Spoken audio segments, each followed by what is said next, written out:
Thank you. Well, thank you, Maria, wherever you are up the back there. Tonight we're just going to do a couple of little things. First of all, I want to have a little bit of a chat about my new book, which is called The Universal Book of Life. It's not anything necessarily to do with the book, but the content that's in it. And the reason why is just it follows on a little bit from Maria, and then we're going to get into a bit of mediumship work. So, but first of all, I would like to ask, does anyone know what the meaning of life is? 42. Yes. 42, very good. Yes. Yes, what did you say? No. So anyone else? Yeah? Love. Joy. Love, joy, yeah, shout it out. Being. To just be. Monty Python, was it? That was a good one. Yeah, very good. No, it was fish. Okay. Anyone got Siri on their phone? Yeah. Has anyone asked Siri what the meaning of life is? I found this out the other day. Actually, my daughter did, of course. So let's ask Siri, what is the meaning of life? What is the meaning of life? It's nothing nature couldn't teach ya. There's nothing I could teach ya. Hold up, I'll ask it again. She's a bit hard on hearing. Let me press the button. What is the meaning of life?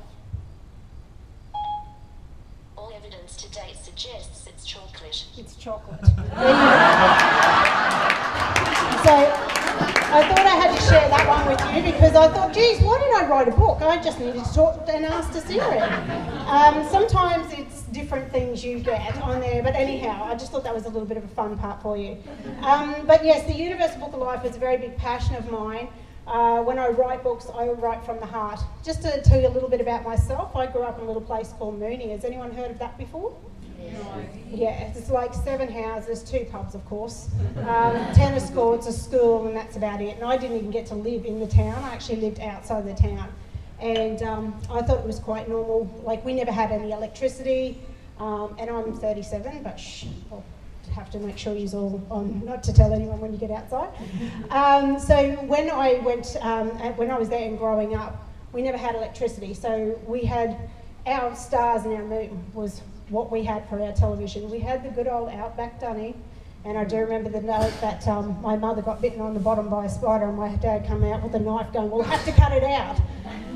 So to me, I thought it was very normal to speak to people who passed over and animals. I thought that was all quite normal until I got to mainstream school and realised I was not seeing not everybody was seeing what I was seeing. So I'm a little different, and I suppose that's why I have the tag as the natural medium, because I grew up with no mentors. I didn't have anything like this.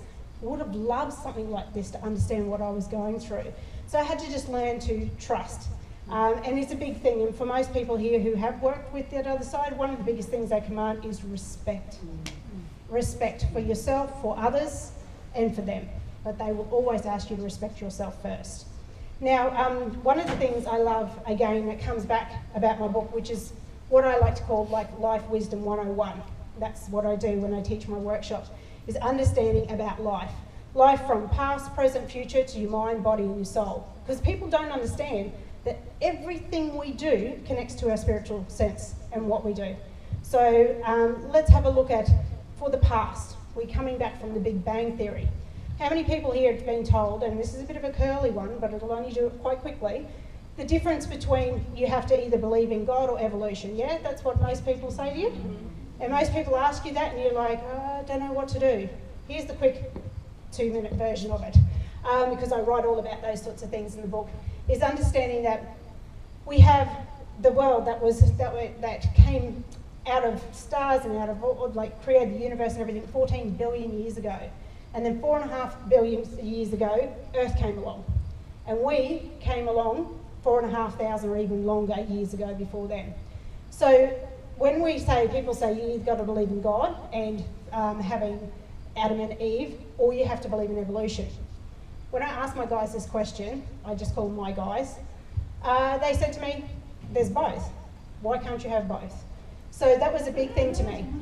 So when I talk about this and I ask about this, they said to me, God made the earth in 6 days and 1 day rest. And this goes on a lot of different religions, the same types of story. And when I asked about that, I said, well, okay, so if he made it in 6 days and 1 night, how does it happen with the Big Bang and the God particle and everything else that's been scientifically proven? And they were telling me that like a day is worth a billion or so many billions of years. So God still created the Big Bang. He still created that. Now, before humans came along and mankind came along, we had things that were called mythical creatures, and we had like Atlantis and Avalon, and how many people like those types of, into the mythical side of things? Very interesting. So they came along, and they were here, and they were half human, half spirit. So as they started to grow and mankind started to come in, and this is where the Adam and Eve does come into it, there was actually other species, other animals, beings that were roaming the world. But people say, did we come from apes? And I go, well, okay, so if we did come from apes, why didn't we evolve any further? In all these years, why have we not evolved any further when we evolved that quickly and we haven't since? Simple thing was they were just a being that was extinct. And we came in through the Adam and the Eve and through the God, and he did the Big Bang, and everything's all together. It's all oneness. See, people have to feel like they've got to segregate, but we can't. We're all together. So the biggest thing is too, that also matches up to later on in when you read in there about the kingdoms of heaven and what happens there. So we have the kingdom of enlightenment when we cross over, and this is where we go through our life review. And nobody judges us except for us, okay? We are our own worst critic anyway, yeah? So that's what happens. Then you go from the enlightenment to what I love is the kingdom of paradise. This is where, or again, your Atlantis, your Avalon, or your mythical creatures. And this is another thing too. We had evidence of mythical creatures here. What do we call them now? Fairy tales. Cryptoids. Fairy tales. Fairy tales and cryptoids. So we found evidence of that, which is the Yeti, the Loch Ness, or different parts of beings that we've found before. There's been seen with big skulls and giants and all sorts of things. So they were here, but just back in that world, we got to a parallel world, and they sort of faded and we become stronger. So this is why we have a connection to that side of things, okay? And I'm just trying to get you through all the heavy stuff first, so it all lightens up a bit later on. Once you go up through the kingdoms of heaven here, now you've seen we're talking about the beginning of time from the Big Bang, and then we had the mythical creatures, or we had all the cryptoids and everything there. Same with heaven, we had the enlightenment, which was the beginning of the crossing over, which is the Big Bang. Then you had the mythical creatures here, so that was into the kingdom of paradise. From the kingdom of paradise, you went then to the kingdom of humanity. Love this place, because you actually get, it's nearly like a day pass sometimes. I always joke about how they get to get out of the enlightenment. When they've done so much work, they give them a day where you get to go to the kingdom of humanity. Has anyone ever heard of that one before? No, that's where you get to go and do everything you never got to do here. So if you lost a child here, you get to see them up there. You get to see them grow up. You get to see what they did. If you wanted to go skydiving and you didn't get to do it, you get to do it over here. Quite often when I'm doing things in the other side of the world with doing the mediumship, I'll see them and they might be parachuting or they might be doing other things. So they've got to understand the whole basis of the human soul and understand what it's like to live life completely on love, okay? And it's sort of funny because you get to go a bit of a day past, like you've done good work in your enlightenment, you've done a lot of releasing and removing, so then you can keep moving on. In your enlightenment, you're never alone. You'll have your loved ones that come over and people that come up, and you'll get to go through everything, every thought, every word, every action you've ever been through. You have to go through it. You have to release it. You have to understand it. Then from there, you go into the kingdom of souls. And this is where your soul then splits. This is a place where all your soul contracts, everything's done. And then your soul splits and comes straight down here, and you come back to live another life, and your spirit moves on to your spirit families. People have heard of that before? Yep, okay. So then, from your spirit, that's where you get to go into the angels, archangels. We get to be. Your guides are part of you. Your archangels or your angels or your spirit guides, they are part of you. So when you're dealing with some of the other ones that's there, that's why you go up to your spirit family. And this just keeps going around like this. And your spirit goes to here, and then it goes into the galactic side of things. Anyone notice that they're really getting drawn into a lot of the galactic sort of, into the ET energy, or getting up further into the Akashic records and going further into there? Well, that's where it is. And then you've got the kingdom, what I like to say, and everybody can believe in their own spirit, Holy Spirit, God, or whoever you would like to call them, okay? And then that's where they sit up there. And what I love is because I call it God's kingdom, because he has his very own. He doesn't need to be in heaven. He has his very own. And then when we get to the top, guess what? We've got to do it all again somewhere else. So to explain from the kingdom of heaven back down to the start. So we had the kingdom of enlightenment, which is the start of crossing over. We've got the start of time. We've got the kingdom of paradise, which is the Atlanteans, Avalons, mythical creatures, pet heaven, all of that sort of stuff. Then we had the mythical creatures that came in and lived in a parallel world. Then we have the kingdom of humanity. You're seeing it all line up now? And then we have the kingdom where we came in, mankind came in. Can you see? Now we're working. Once you get up, you're up to the souls, and there you go again. So it all lines up. And I had a bit of epiphany when I was writing all this book, because I'm like, holy crap, I feel like I'm the only person that knows all of this. But it all makes sense. And this is one thing you'll do when you work with spirit, is it makes sense. You go, geez, I wish I had thought of that. Or, something else. But just a little bit to explain to you about that. But I also want to talk about the everyday life. So that's your past. So why do we have ancient civilizations, over 6 or 8 of them, that all had the same types of gods? Why did we build a map of the world that was so perfect before we even got in the sky to look down on it? These are the questions that I'm coming up in my next book, which talks more about that sort of stuff. But we need to understand where we're from, because these days you can go and you can do a course on this, and you can do a course on that, and you can do a course on all these things. But sometimes we've got to go back to the beginning. We've got to understand where we're from to know where we're going to. So we have the things like that, which is your past. It comes into your ancient symbols, your into shamanism, rainbows, colours, all those sorts of things. Like I said, there's over 200 topics in this book. I don't know how it got into 276 pages. Ask them. But then we also go into the present life. Okay, and this is the part where we are all at now, what Maria was talking about. We're stuck emotionally, physically, financially. Anyone who's not in that category, can you put your hand up? Yeah, look at that. So we are all stuck. Hence why, does anybody notice the figures have changed? We used to be all skinny, skinny, skinny here, and we're bigger and bigger here. Now we're all a bit round in the tummy, if I speak for myself, because we shove everything in here, and we haven't dealt with it. So this is why we're having to deal with it. So in our everyday life, we have this thing that's like, we've got warriors versus victims, haven't we? We either have people who are warriors out there in the society, or we have people who are victims, and then you've got all the others that are in between. But we have people that change, and people that want to, it's hard. You can't do anything nowadays without having insurance behind it. It's a bit overboard, but anyhow.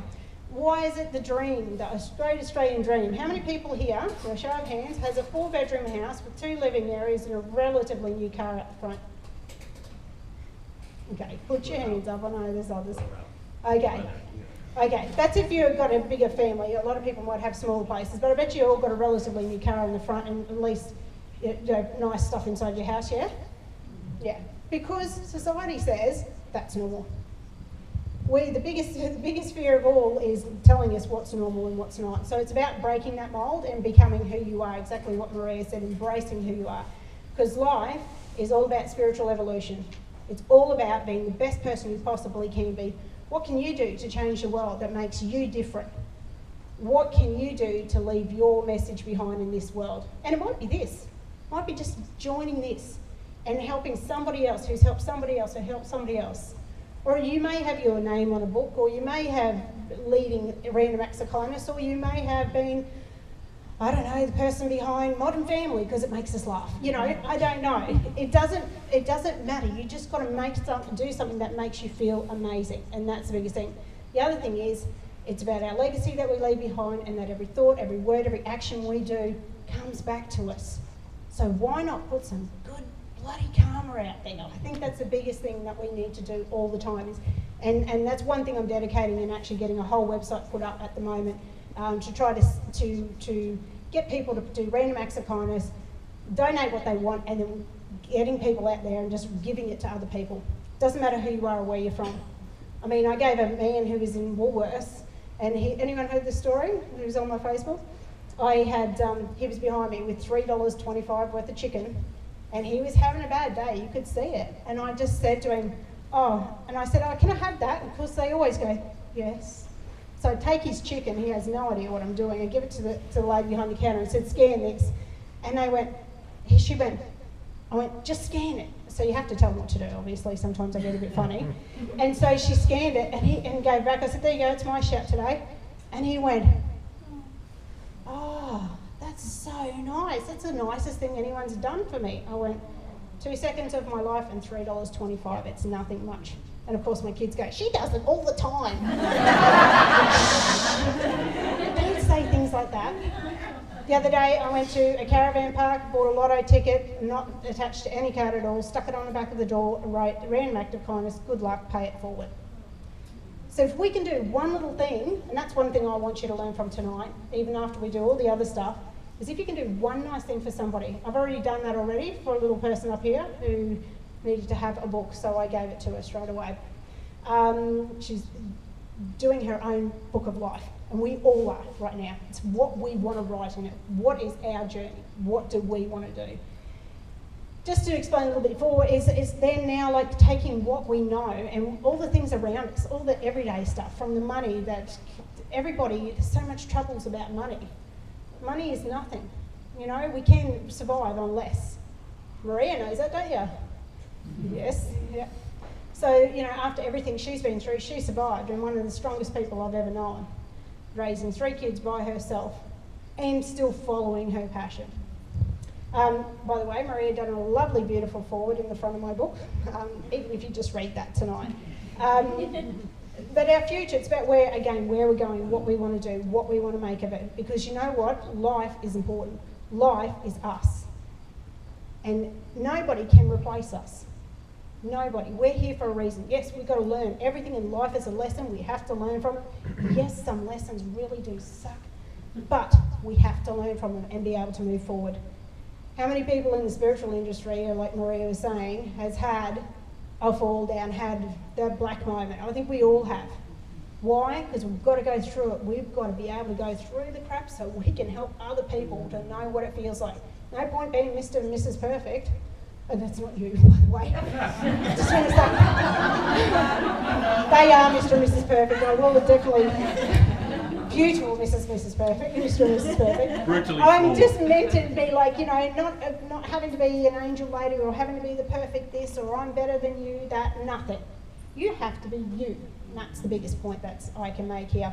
Now, just very, very quickly, because I know I can talk fast, so you're all keeping up. Yep. And I'll test you later. No. I want to get to the mind now, because I think it's really important. We've got the future, but the mind is very important. The mind is amazing, and we haven't even untapped the tiniest part of it, okay? How can we have people who are accidental geniuses or instant, acquired savants? Does anyone know what they are? They're people that have had something happen to them, whether it's a lightning strike hit by a baseball, something's happened to them, and they've woken up with amazing talents. Now, how can you wake up and know the piano inside out and know Beethoven and everything when you've never been taught it before? How? Our brain has got everything that's in it. Our brain is what connects to up here, and I believe a lot of the psychic, the medium side, all our healing, our intuitive, all comes from inside here. It all links into the brain. Simple thing is, science has not caught up to spirituality, and it's as simple as that. Because they can sit there and go, oh, we want a medium that knows everything. Oh gosh, that's going to be the biggest war and weapon, isn't it? If somebody knew everything, it's not going to be used for good, I can tell you. There's a lot of people that would push their way to make sure they could use it for power. That's why there will never be anybody 100% perfect, and if they do, run the other way. Because they're kidding themselves. We are human. We all make mistakes. Oh, even the cat's coming forward. I like this. I love pussy. Anyway, sorry, I like cats. I have a cat called Crystal. She thinks she owns the house. Okay, so again, like the mind is amazing. What about the placebo effect? People are finding their own healing medications without even being medicated. You know, our body can, our mind, the power of our mind can change anything and everything. So that's a really important. Psychology of the mind, mental illness. As soon as somebody says, I have a mental health issue, people go crazy. They're not. Maybe they've just had a bloody tough time. Excuse me, you get used to me, I come from the bush. But it's important with things like that, okay, to understand everybody's different, and that's okay. It'd be very boring world if we're all with the same people, okay? the body is so important too. How many people, if I said to you, like you have one car for the rest of your life, would you look after it? Do you put crappy fuel in your car? Do you don't service your car? Oh, now we're getting quiet. Our car represents our body. We need to look after it. It needs to have checkups. It needs oil and lube change. You know, all those sorts of things. It needs to be looked after. You don't go around in a... and I suppose I'll put it down this. Do you want to run around in a beaten up old Volkswagen that's got no colour on it, dented? Oh, yeah. Or would you like to have that red Ferrari, David, up the back there? I know he wants one. Or black beaming Bentley that drives down? Which car represents you? That's a question for you to have a look at. That's an important one. Okay, and the last part that comes is to the soul side of things, and that's where I talked in before about the connection and understanding that even our chakras, like most people, yeah, and a lot of people know about their chakras, yeah? Has anyone ever put in a timeline before? No. See, everything I get taught, I don't get taught from somebody, I get taught from here. And I go, geez, that makes sense. I swear that's the one thing I say all the time. And we just have to listen to ourselves. Because we have our base chakra, which we all know is red, and that's our flight and our fight situation. We've got our sacral chakra, which is here, which is orange. That is our blame, money, sex and guilt, hence why we're all big, not all of us, bigger around here, because it's blame, money, sex and guilt. And I don't think there's not one person that's not in that category. I think we all are. So then you come into your willpower, which is yellow, and this is your strength and willpower to the world. You see teenagers, what is the first thing they do? They do this, cross their arms. So I go to a party and somebody's like this, and I start talking about, oh, you know, if I was a psychic or a medium, they usually go, what do you do? After they realise I'm pretty a normal person, and I go, oh, I'm a medium, and they go, oh, especially out of the country. And you're like, oh, whatever. And then change, what about the weather? Oh, yeah, it's great. It's like, okay. So my husband thinks I can read people too well when they cross their arms and stuff. And it's okay to cross your arms if you're just cold too. That's all right. Then you've got your heart chakra, which is up here, which we all know about. That's your centre and your love, your truth chakra, your third eye, and your crown, okay? So now I want you to look at it as in a timeline. And this is where you can fit in your indigo rainbow crystal children. So you've got your base chakra, which is the 60s. Everything was, excuse the pun, everything was in the box. It was black or white. It was just as simple as that. We got to the 70s, what happened? Sexuality, hippie. She. From the 70s. Then you go up to here, and this is the 80s and the willpower, where women were voting and had shoulder pads and all sorts of stuff. Then we come to the 90s. We wanted a 40-hour family. How many people here did 40-hour family in the 90s? Really? Come on. Okay, so we all did it. We all wanted to save the world. There was even songs about it, but none of us had the resources to do it, did we? Then we come up to the noughties. This is when we started to go, you know what, I'm not okay. Do you know what? This is not right in my life. Things are not working out as I wanted. Then we got up to the 2000s, and if everybody's noticed, since 2006, that was when our heavier energy started coming down. So we all had troubles emotionally, physically, financially. I think everybody's here has been in that category. Okay, so this is what it's at, and you can see we're moving up. Why have we got so many people in here? And it's going to get stronger. So we need to be there for ourselves and for others and respect ourselves. That's a big thing. So in that same respect, I'd like to read the last little part, grounding, of my book. That just says here, don't worry, it's not very long. I just got to find the page, it's at the end, but I call it We Are Diamonds in the Sky. And to infinity and beyond, because I like that one. Even if it's Buzz Lightyear's, I will steal it. It says here, find the happiness, peace, love and freedom you deserve by changing, embracing life and sharing your love. It is our innate soul to strive, aspire and inspire others to be something more than just a person. It is the power of love and not the love of power. Now, how many people have watched, can't even remember the name of it, Demi Moore, and she was Hook It Out for a Night. No, Hook It Out for a Night. That's right. No.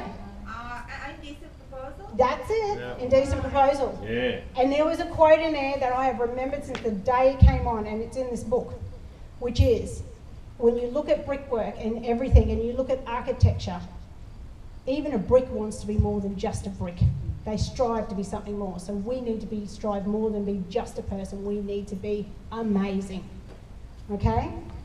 And the last part here that says here, never give up, because it may be a moment for a miracle. Because we came to win, we came to survive, we came to conquer, we came to thrive. We came to give, we came to believe, we came to live, we came to dream. We came to love, we came to rise, we came to remember, we came to fly. So that is what I want to leave that little part with. And just to shake you up before we start the mediumship side of things, none of you want to go home, do you? Good. Because I just got to find it. It's something that I would like you all to do, because I think it's very important, because this is the key to everything. Because everybody in this world wants one thing when they wake up in the morning, don't they? What is it, anyone? Croissant. A croissant. You croissant and you beat up V-dub there. I'm not sure what's going on, eh? I would say, hold up, is we all want to be happy. It doesn't matter what colour we are, where we come from, what language we do, we all want to be happy. So in saying that, you're going to get up and have a little dance for about 2 minutes. Yes. With my kids' favourite song.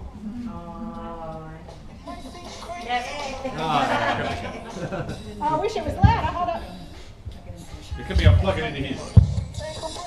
Yep. And I want you out of your seat, and I want you to get dance. Yeah, it's going to be really loud.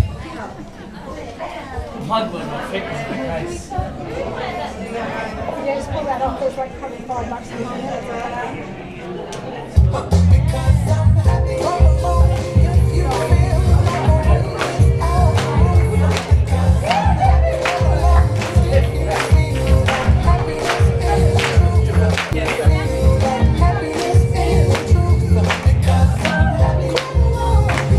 Get on the camera. Let's go all around.